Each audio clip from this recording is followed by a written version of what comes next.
ભરૂચ શહેરના પશ્ચિમ વિસ્તારમાં આવેલી લક્ષ્મીનગર સોસાયટીમાં એક ચોંકાવનારી ઘટના સામે આવી છે। સોસાયટીમાં રહેતા એક યુવકે અગમ્ય કારણોસર પોતાના જ નિવાસ સ્થાને ઘરે ફાંસો ખાઈને આપઘાત કરી લેતા સમગ્ર પંથકમાં ચકચાર મચી ગઈ છે। ઘટનાના પગલે પરિવારજનો સહિત સ્થાનિક લોકોમાં ભારે શોકનું મોજું ફરી વળ્યું છે।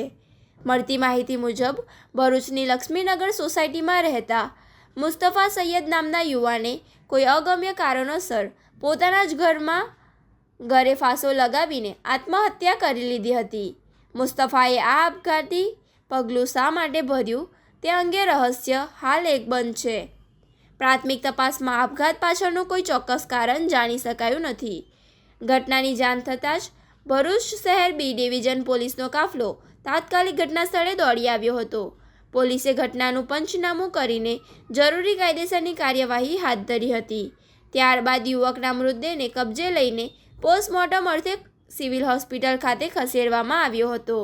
હાલમાં પોલીસ અકસ્માત મોતનો ગુનો દાખલ કરી યુવાનના આપઘાત પાછળનું સાચું કારણ શોધવા માટે આગળની તપાસ શરૂ કરી છે।